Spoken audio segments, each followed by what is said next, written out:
Okay, we are recording, and what we're going to do right now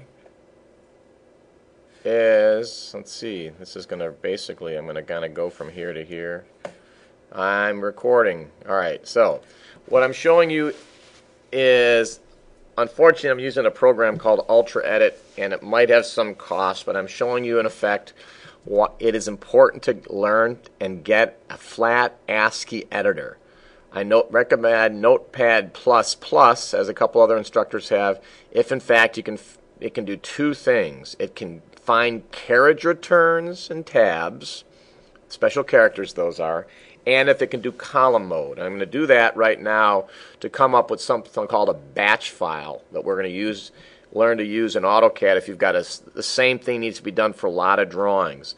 Batch files and script files I would not call a super advanced skill. I would call it a holdover for any of you that have been worked in DOS in the past. There's ways to do it in Windows, but this is probably just a great DOS or Linux skill to have. And so what I've done, and I'll show later, is I've routed or piped a directory structure into a file here, which I call 11.lst, and hopefully I've taken out the name. And I'm going to show you now, by having the column mode on, I'm going to pare that down so I can end up with a set of instructions that look something like this. That's going to run a program and then take a file name into it and then run this setup, which is going to be a script file, which we'll look at when we're done. So by having the column mode, I'm able to go down through here and cut just to the point where all I have is the structure of the names. And I can delete out, and I can go through and delete out a little bit more. And so I've just, in this point, have here, and you see this person did a nice job of not having any spaces.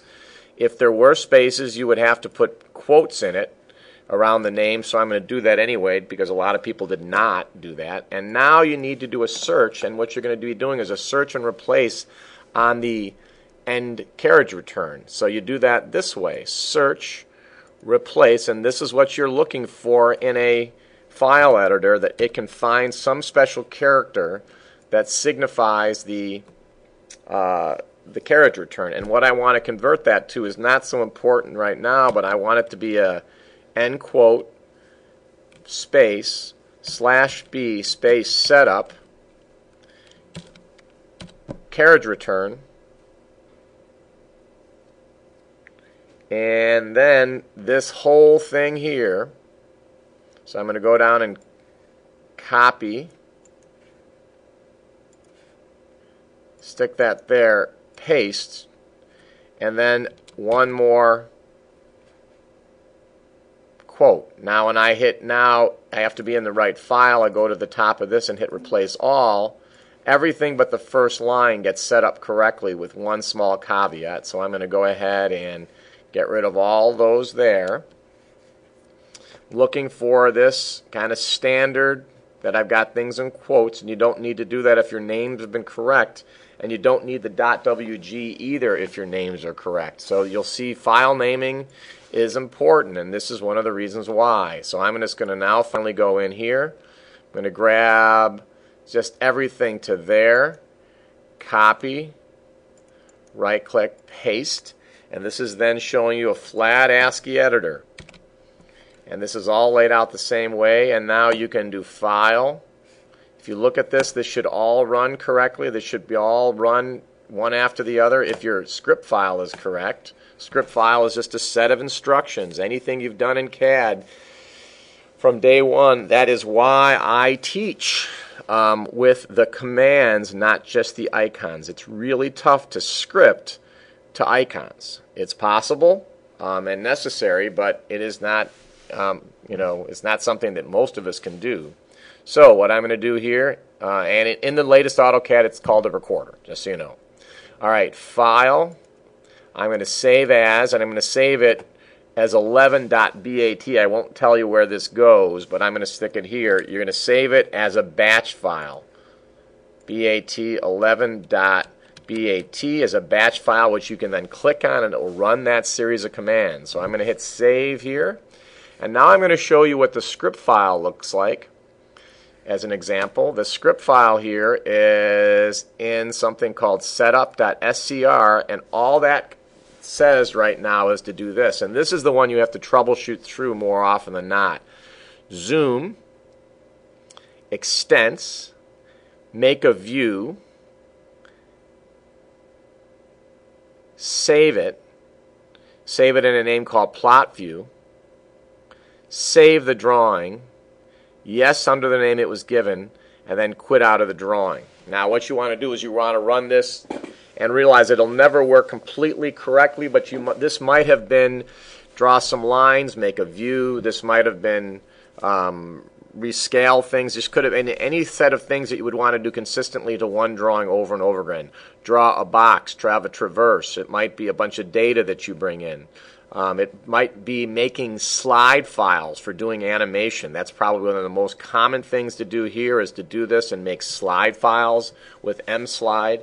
Kind of old school animation, but it does work. So that's what your script file looks like, and this then would have to be in the same directory as what your thing was. All right, so that is effectively, scripting. Script files have to be a .scr, and so when you do them, you have to all of a sudden go into Notepad. I'll just show you how that program works so you can quite understand that if you go into Notepad and you do something like line from 0, 0, 0 to at 100, 100, 0, and then if you do that, immediately to get this to work correctly, you've got to do save as and make sure you change it to all files and then say something like, mark try.scr, and then AutoCAD will know that's a script file when you run it. So I've done that. That's Notepad. The bad side of Notepad is it does not have, I think it probably has an ability to find carriage returns. It doesn't have the column editor. So what you're looking for predominantly in a flat ASCII editor is find one, get it on your home machines, learn to play around with it. There is one inside of AutoCAD.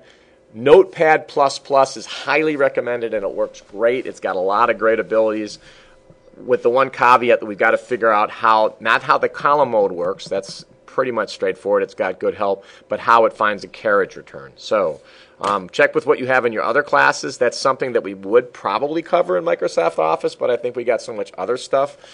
The key thing is that when you're dealing with data files, they are flat ASCII files. You do not want gobbledygook.